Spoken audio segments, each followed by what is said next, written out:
It's the Opperman Report. And now, here is investigator Ed Opperman.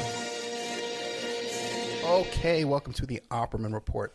I'm your host, Private Investigator Ed Opperman. You can find me at Opperman Investigations and Digital Forensic Consulting. Just email me directly at oppermaninvestigations@gmail.com. Our archives you could find for free at Spreaker.com. I do a live show there every Friday night, a solo show.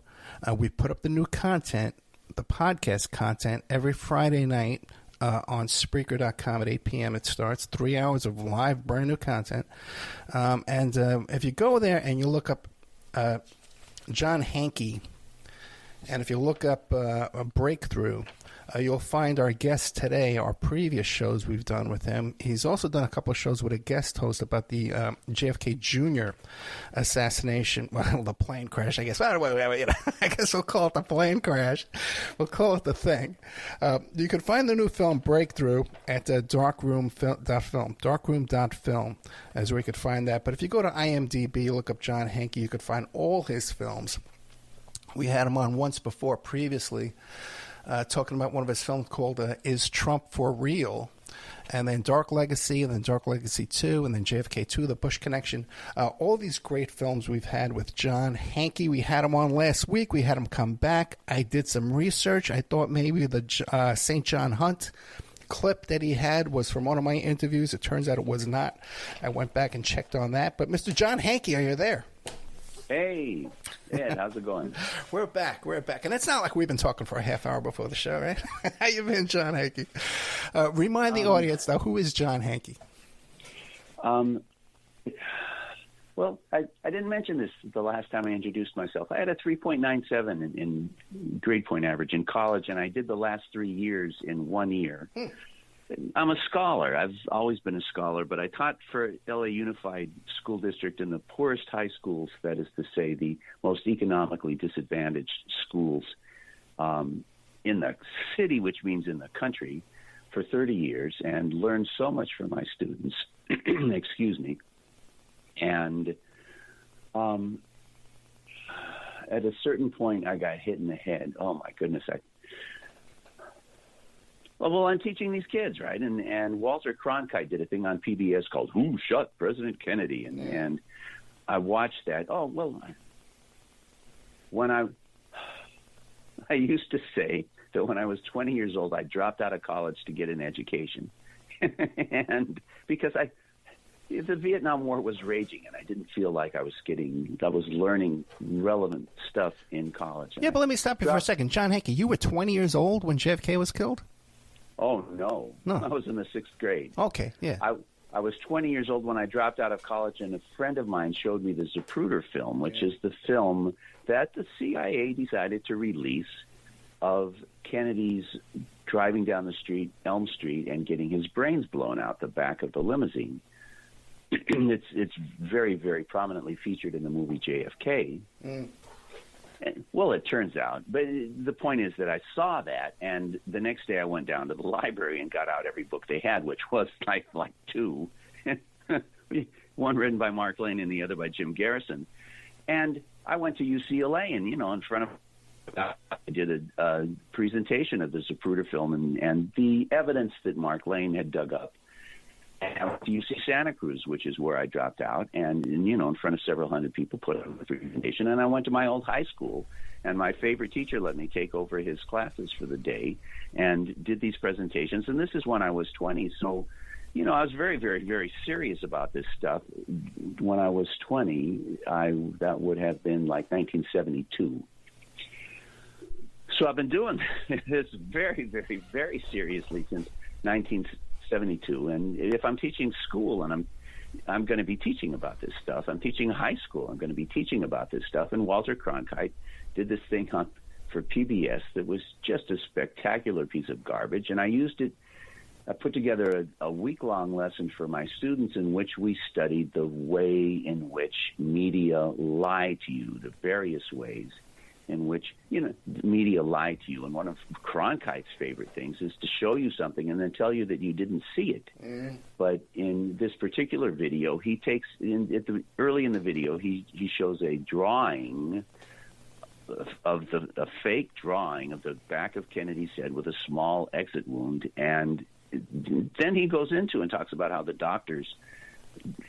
drawing from the doctors in Dallas shows a hole in the back of Kennedy's head that is minimally 50 times larger than the one that is in this official document. And then Cronkite brings back the drawing and calls it a photo.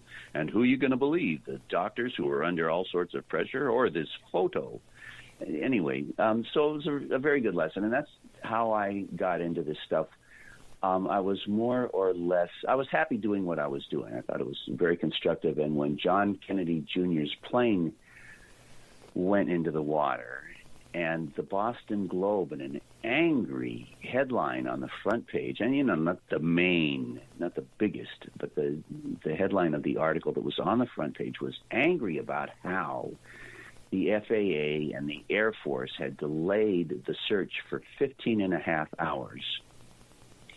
The hair stood up on the back of my neck, and I could do 2 hours on that, and I won't. But so that's how I got into this stuff, and that is when I became very, very thoroughly dedicated in the memory of John Kennedy Jr. that I was going to make a video about this, and it became fairly clear to me early in my research that you couldn't understand the murder of John Kennedy Jr. if you didn't understand the murder of John Kennedy Sr.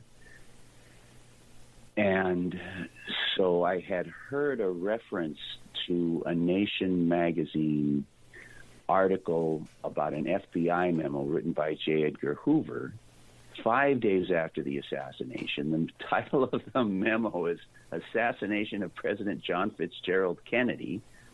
And Hoover, just the most brilliant criminal investigator you can imagine, maybe. If you anyway, he wrote it so that it wouldn't get killed. He wrote it so that it would get by the people who were responsible for trashing anything relevant from the official records. And the first 6 paragraphs is about how his people went and talked to all of the Operation Mongoose people. Hoover calls them misguided anti-Castro Cubans, which is interesting because they are the CIA's anti-Castro Cubans, but Hoover doesn't call them that. He calls them misguided anti-Castro Cubans, and they went and they interviewed all these people, which is, in fact, the truth.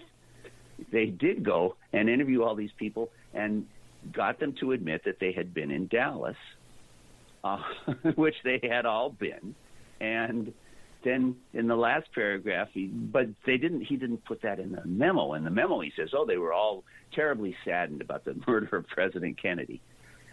Anyway, because they hadn't gotten to pull the trigger. Yeah. They were very sad and disappointed that they hadn't been chosen to be the Knoll gunman.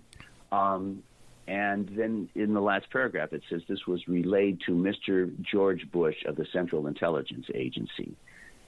And it made it through, and I ran into that. And the guy, Joseph McBride from the Nation magazine, had interviewed, he tried to contact the Bush campaign. Bush was running for president at the time.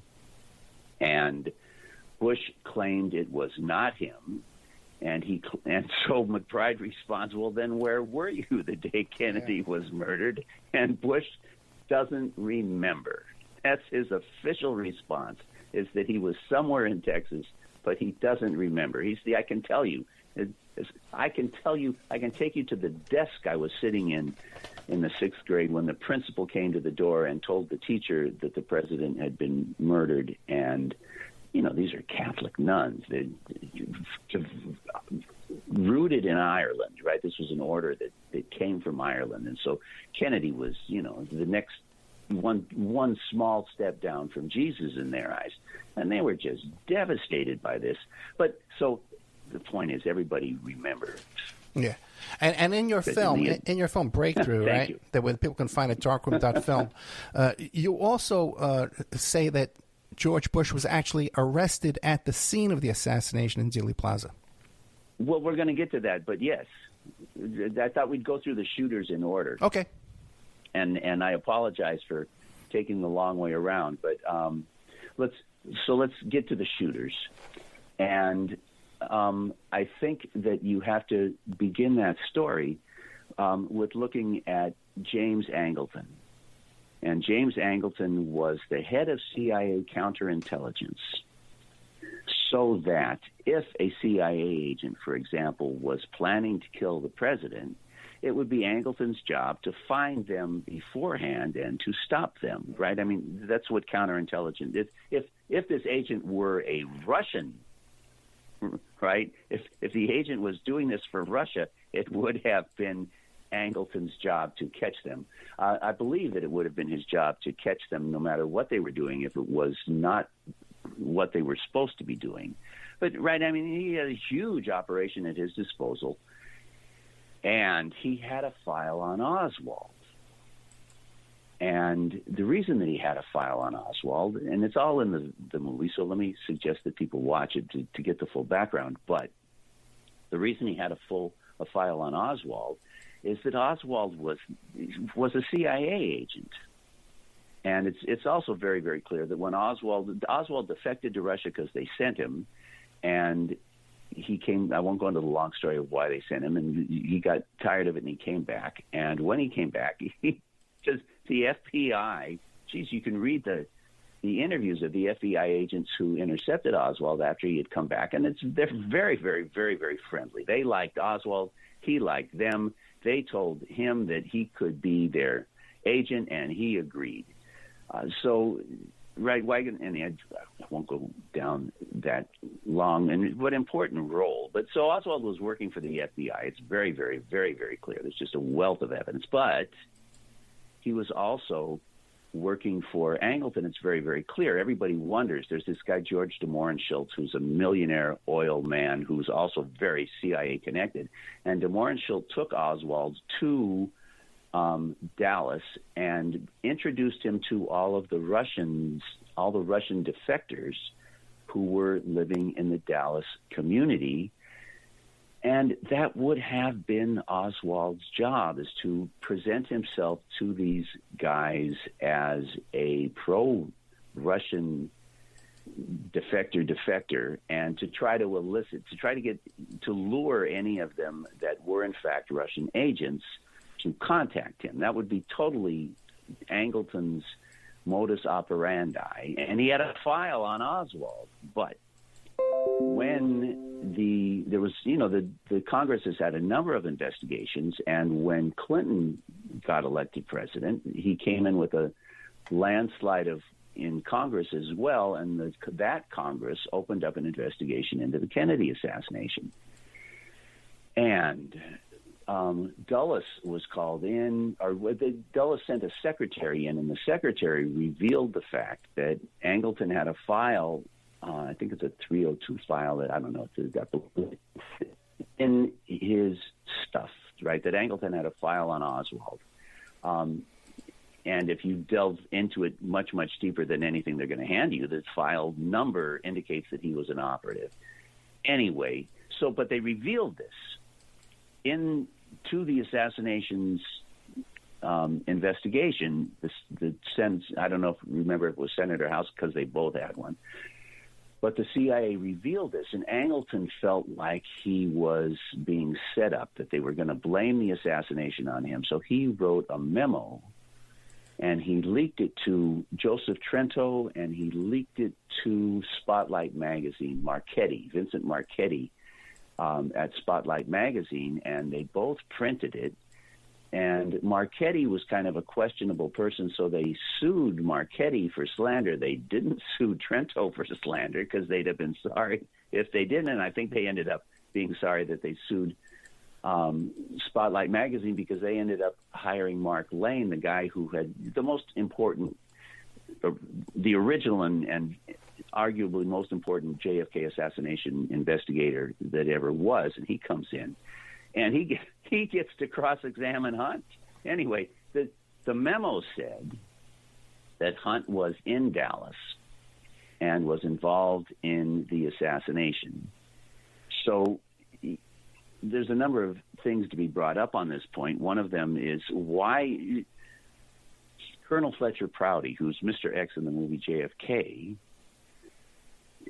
has written rather extensively and done interviews in which he talks about how his boss, General Krulak, he sent General Krulak a photograph from Dealey Plaza, of this very clear photograph of this guy walking past the three tramps who were arrested behind the grassy knoll. And he sends it to Krulak and says, "Do you recognize this guy?" And Krulak writes back and says, "Oh, heck yes. That's Ed Lansdale, who we both work with on a daily basis. Look at the huge class ring that he wears. Look at the unusual way that he holds his left arm. Look at the haircut." And I rather suspect that both Krulak and Colonel Prouty suspected that Lansdale, they recognized that the assassination was an operation, a professional operation, and they would have suspected that Lansdale, if anybody was going to do it, it would have been Lansdale. And they both say that beyond a question in their mind, this is Lansdale. Well, Hunt worked for Lansdale. So that's an important intersection. But so why didn't Angleton name Lansdale? As you mentioned, and as I'll get into, there's an FBI memo that puts Bush in Dallas the day of the assassination. Why didn't Angleton name Bush? Why didn't he name Lansdale? Why did he name Hunt? Well, we'll let that go for a second and move right on to the next point, which is that Dick Gregory, who was a comedian in the 60s and 70s, lost his mind and started touring the country with Mark Lane, doing presentations on the Kennedy assassination. And, you put together all of the evidence that shows that the government is lying, of which, there's 350 pages in Mark Lane's book, and really, really detailed and professional stuff, right? All of it very, very, very well substantiated. But they also had discovered, well, because of Watergate, they now knew the name E. Howard Hunt, and they had a face. And it occurred to one or both of them to start looking to see whether they could put this face in Dallas. And they both looked at the tramp photos and said, "That's Hunt."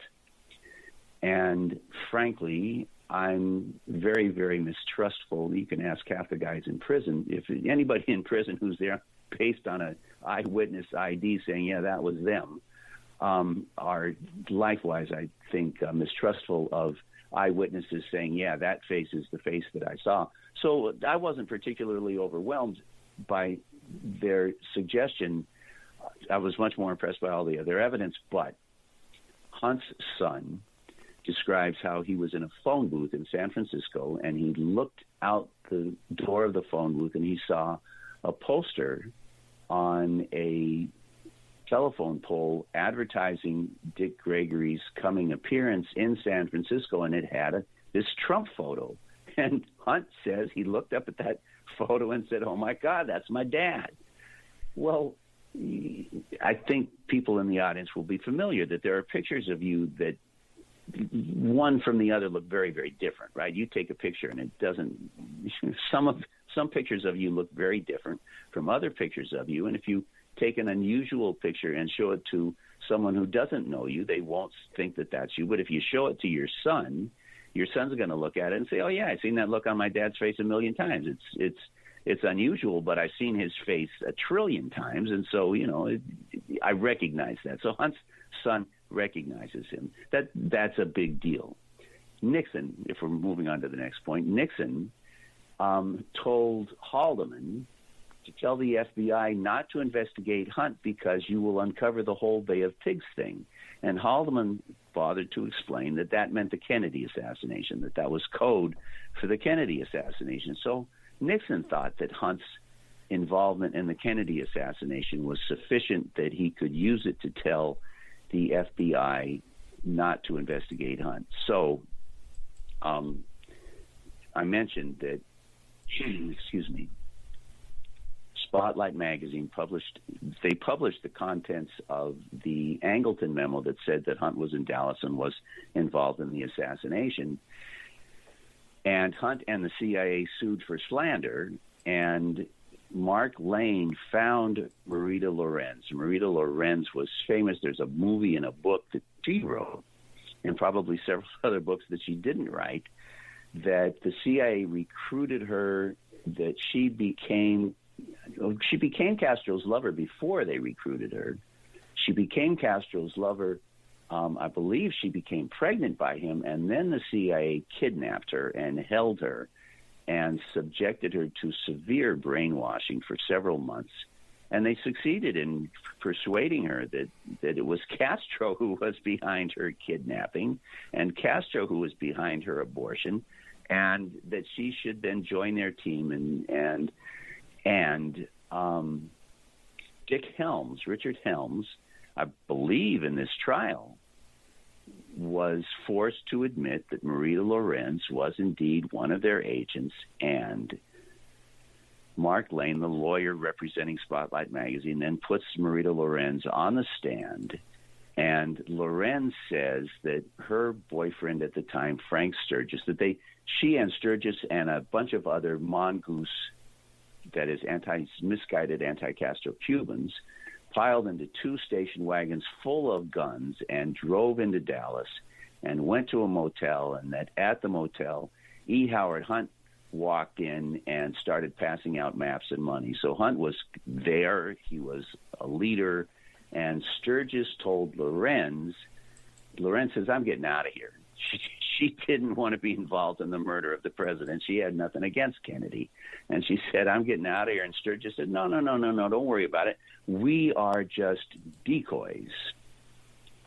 Well, if they're decoys, who are the shooters, right? These guys are all professional killers. The mongoose people killed people on that was their target. Their intention every time they went out was to kill typically innocent, that is, civilian Cubans. If they're not decoys, who are the shooters? Well, so also in this trial, the name of Mark Lane wrote a book about his experience as lawyer in this trial, and it's called Plausible Denial.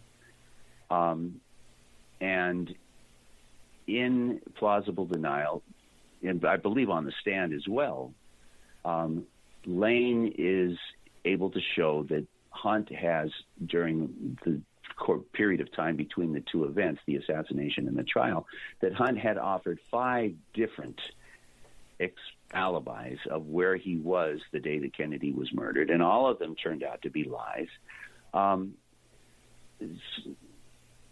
And this, I guess, is perhaps the biggest chunk of evidence on Hunt, is that he wrote 3 autobiographies, and in the first one, he included a picture of him sniping for the U.S. military in China during World War II. So he was the professional shooter in this operation. We've seen that Lansdale was there. Hunt worked for Lansdale in Operation Mongoose.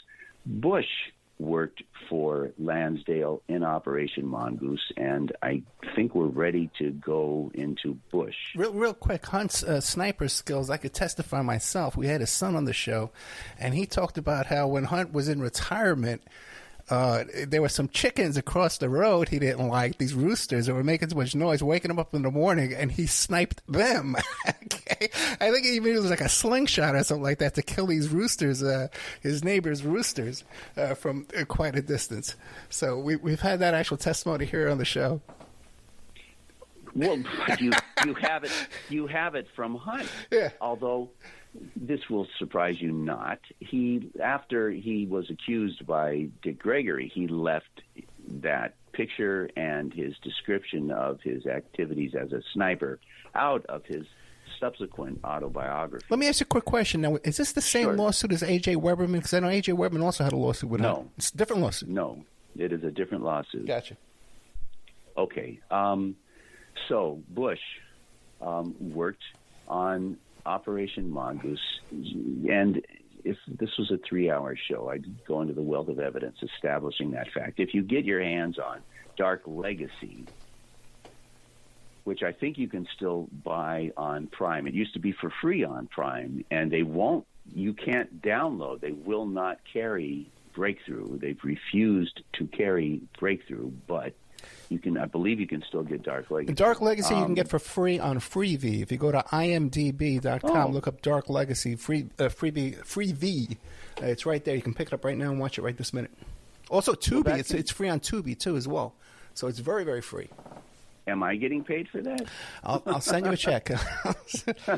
well, never mind. Yeah. Anyway, I wish I was in this for the money.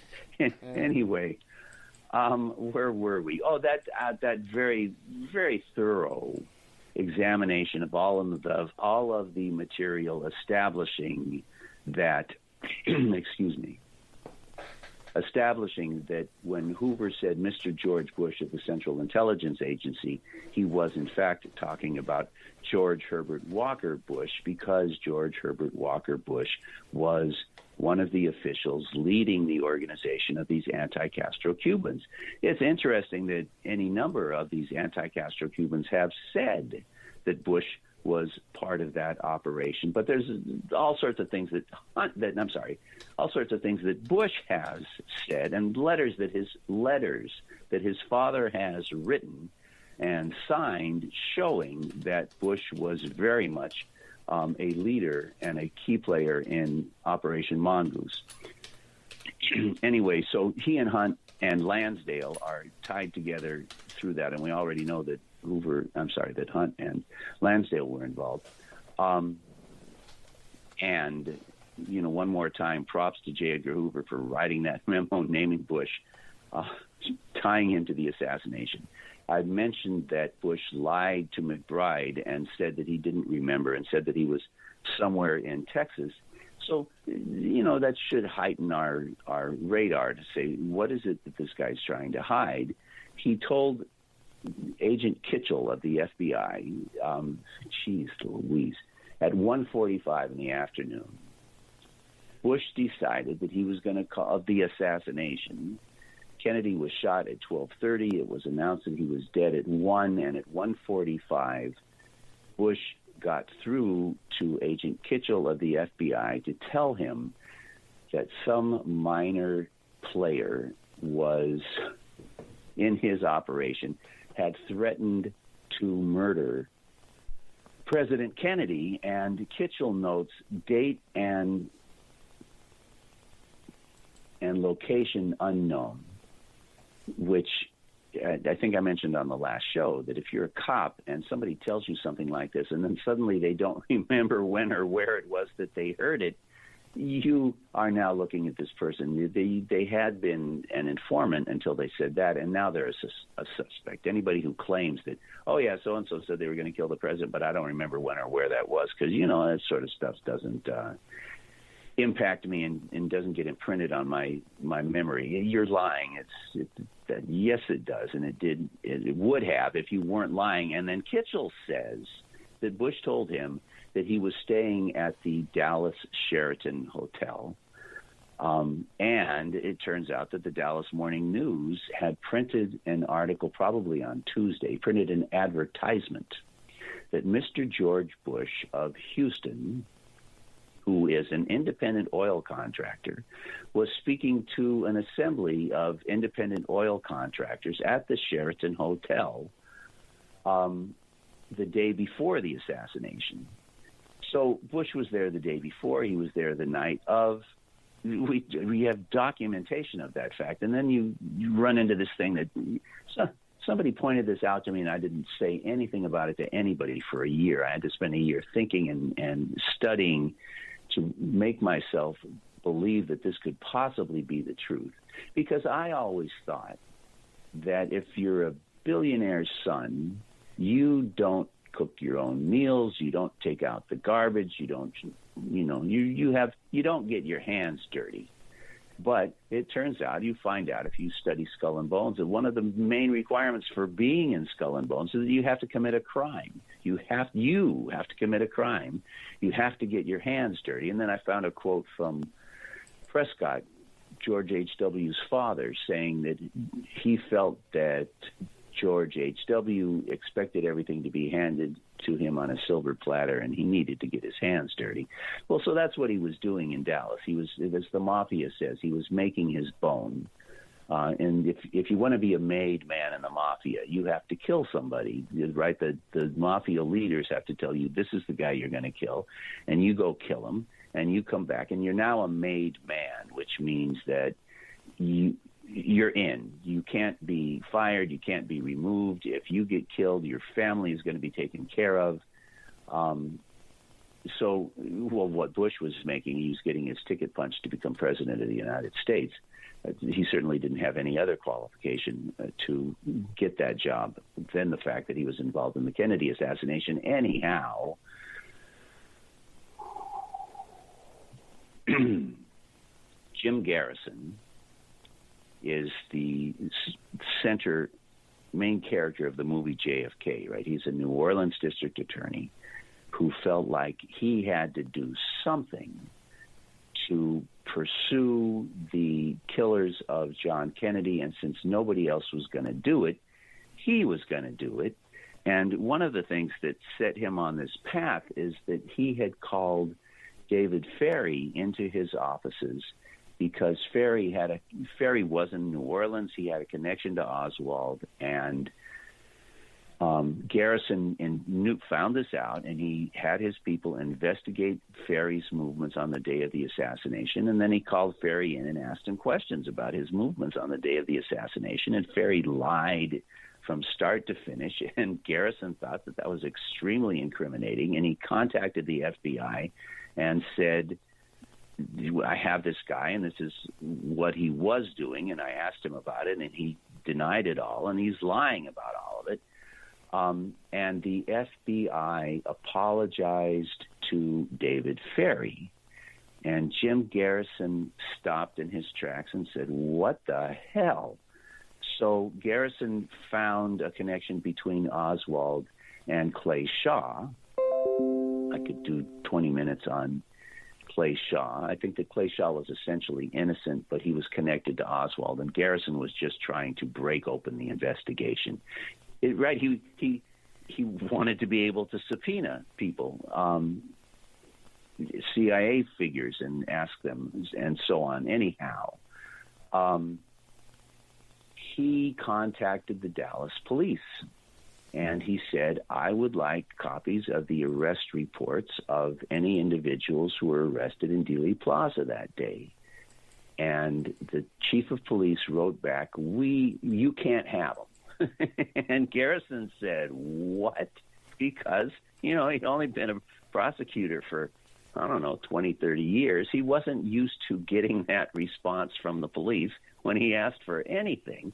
He was used to having an extremely cooperative relationship with police departments. And so he took some other steps, and the police got back to him and said, there were no arrests that day. We have no arrest reports. And so Garrison said, well, I know how I'm going to make an end run around this. And during his investigation, he had made friends with any number of Dallas police, and his favorite policeman was Roger Craig. And Roger Craig was Dallas Policeman of the Year in 1962, but Roger Craig was also in Dealey Plaza and was a witness to all sorts of events, including the shot from the grassy knoll and the witnesses to that shot and the fact that they recovered him. He was there when they recovered a German Mauser from the 6th floor of the book depository. Well, Lee Harvey Oswald didn't own a German Mauser. He owned an Italian rifle. And for the next week, the news people reported that they had found a German Mauser in the 6th floor of the book depository. It took them a week to get that story straight and obliterate the story that a Mauser had been found. Anyhow, so Craig had managed to make himself unpopular with the powers that be, and they ended up firing him, and Jim Garrison hired him to be on his staff and be an investigator. And so Garrison tells Roger Craig, you have friends on the Dallas Police Department. Go talk to your friends. They're competent police. Go talk to your friends and see if they made any arrests. And I've read in one source that it was the Detective Vaughn. Detective means a really, really competent individual. Vaughn was, in fact, Roger Craig's uncle. But in any case, Craig has written an article in which he discusses several of the issues that he had with the assassination, including the fact that that Detective Vaughn told him that he had been walking past the Daltex building, which is across the street from the book depository. It's down Elm Street. So from the Daltex building, you have a clear view down Elm Street at Kennedy's limousine.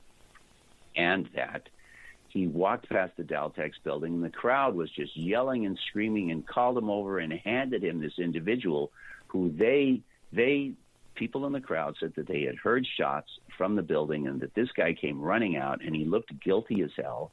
And they handed him over to Vaughn, and Vaughn walked him over to the police station to get booked. And on the way across the street, this individual told Vaughn that he was an independent oil operator from Houston. And that's George Herbert Walker Bush. That might account for the fact that when Bush was at Gerald Ford's funeral and he mentioned the Kennedy assassination, he giggled.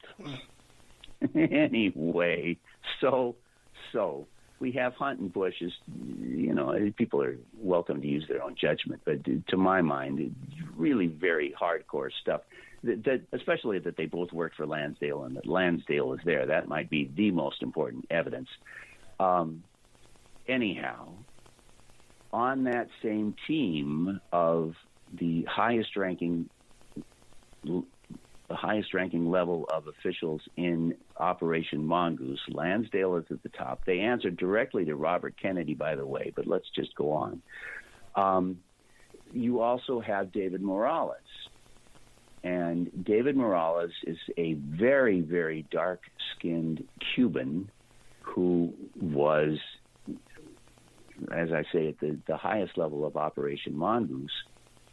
And he told two of his closest friends, this is in Shane O'Sullivan's movie RFK Must Die, that he interviews these two witnesses. And, these guys are able to document that they were David Morales's. One was his close friend and business associate, and his other was his lifelong friend since they were kids. And both of them describe an evening that they spent with Morales that was unusual in the extreme, in that Morales, who was usually very, very tight-lipped, he had been subpoenaed to go to Washington, and he got drunk with them, and he started yelling about how he and his buddies in the CIA had killed JFK and that they had killed RFK. Well, for our purposes, we're focused on JFK, but this guy was generally tight-lipped. He was generally extremely responsible, and these guys were his best friends, and they didn't say this they didn't make it up, and they didn't say it in order to blacken his name, and they wouldn't have said it if they didn't think it was true. They felt that this was a very sincere and honest confession, and it only makes total sense because, like Bush and Hunt and Lansdale, they were all involved in Operation Mongoose. Anyhow, at the very, very highest levels. So he says he was there. In addition to which, Roger Craig describes him as he saw a very, very dark-skinned Latino being questioned outside the book depository. Apparently, well, anyhow, he was outside the book depository. Perhaps he had been inside the book depository. Well, there's a couple of witnesses who say they saw a dark-skinned Latino shooting from the 6th floor of the book depository. So now the fourth member of that team at the highest level of Operation Mongoose is a guy named David Shackley. And Ted. I'm sorry, thank you. Ted Shackley. As I yell from the other side of the room, Ted. No problem. Blonde Ghost is, David Korn did a very, very, I'm telling you, I did my homework on this stuff. Blonde Ghost is, 400 pages on Ted Shackley. And Shackley, they called him the Blonde Ghost because he always steadfastly avoided having his photograph taken, and nobody understood why, says David Korn in this book, and I think it'll say that on Wikipedia if you look it up, that he avoided having his picture taken. Well, why do you suppose he had avoided having his picture taken? Well, this friend of mine, a college professor, sends me a picture, and he says, who does this look like to you? And I said, who does it look like? That's Ted Shackley.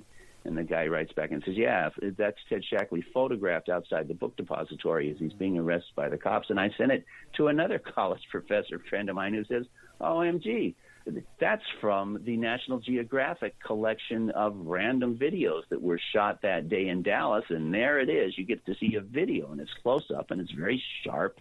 And this guy who's being arrested as a shooter outside the book depository looks exactly like Ted Shackley. Now, I'm not a fan of eyewitness identification, not even my own. I mean, I look at this guy and without any prompting, I thought it looked exactly like Ted Shackley, but I don't have any more confidence in my ability to do that. So I regard that as the weakest set of evidence against any of these four people, but... Well, let me ask you this. Ted Shackley went on to become the sheriff over in D.C. because he was sitting out in front. It was his night off, and he was sitting out in front of the Watergate Hotel, coincidentally, that night that the... No, he was just driving by. I know he was going to walk his dog. He just happened to be sitting out in front of it, but he was the sheriff there, right? Who? Ted Shackley. Ted Shackley. I don't think so. That's news to me. Well, then what was his role there at the... It was in some kind of a police... Working for the police in D.C. Baloney. No, I'm telling you. Well, Hunt was across the street. That's in the official record. That's not a secret. Yeah. Hunt was across the street from the Watergate Hotel, supervising operations, which, for my money, were intended. They went in to get caught so that they could use that to blackmail Nixon. Anyway. If he was there as part of that operation. Well, yeah, no kidding. Yeah, but what was his role though? He was an off-duty cop that night. What? You didn't know this? Well, no, and I think it's funny as anything that an off-duty that a guy who was working at the very highest levels of the CIA. This guy ran Operation Phoenix in Vietnam. Yeah. In the early 70s. So before Watergate, this guy is at the very highest levels of the CIA, but he decides he's going to take a part-time job as a part-time cop in Washington, D.C. Okay, tell me another one. You got me to laugh with that one. You got any more as funny as that? Well, yeah, I got even funnier than that because I interviewed his informant who worked for him, Robert Merritt. Who used to?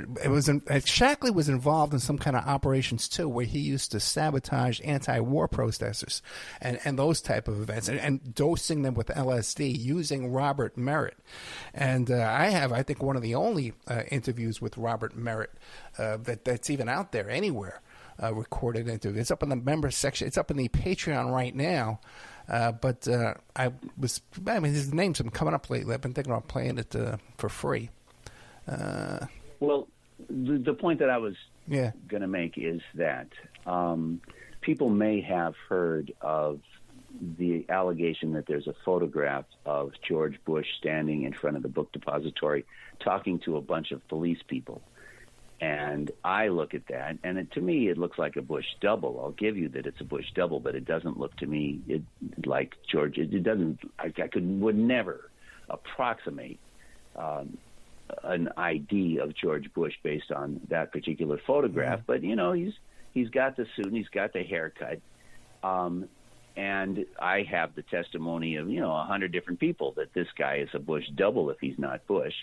Well, there's also a photograph of E. Howard Hunt crossing the grass meridian on the other side of where the limousine would have been, and this individual is wearing an E. Howard Hunt Halloween costume, which is to say he's got the hat that Hunt always appears in. He's got the sunglasses. You can find 30 pictures of Hunt wearing this hat, sunglasses, and trench coat. This guy is dressed up to be a Hunt double. And then you have a guy who sitting in the police station who gives a different name than Ted Shackley, and this guy may be a different guy than Ted Shackley. In fact, there's an arrest report that says that this guy was arrested at the third floor of the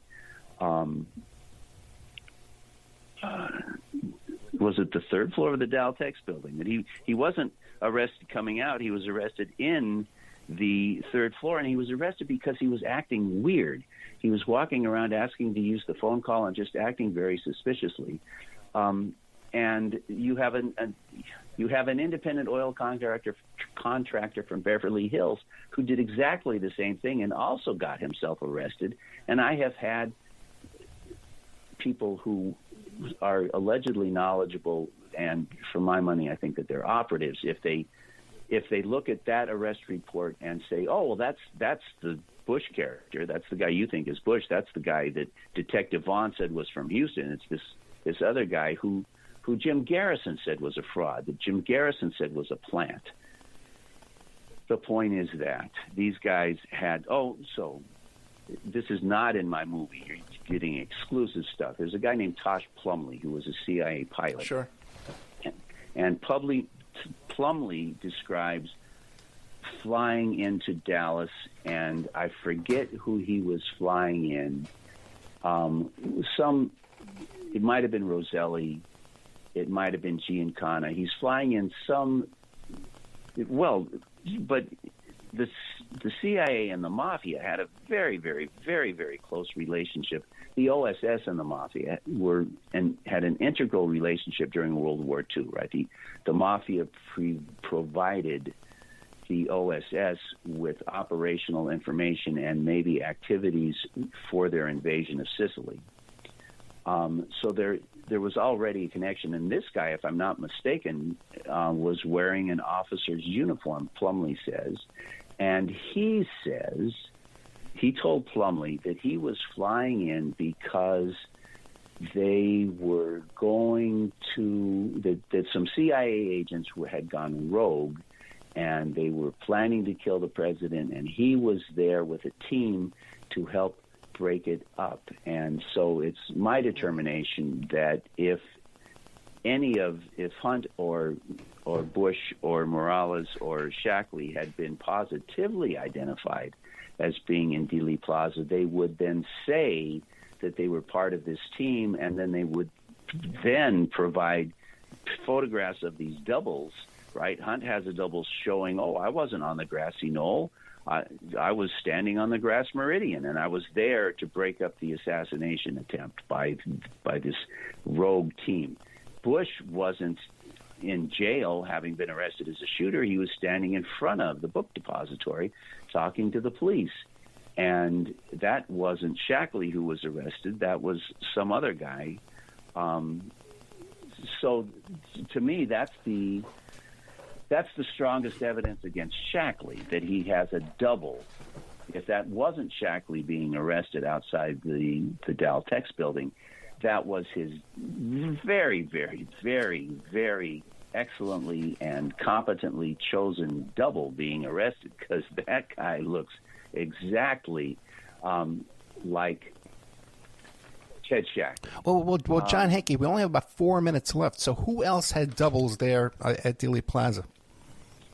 Nobody. And let's get to the punchline anyhow, which is that Bush's father was Averell Harriman's right-hand man. Averell Harriman was the richest. He had the single largest inheritance in the country.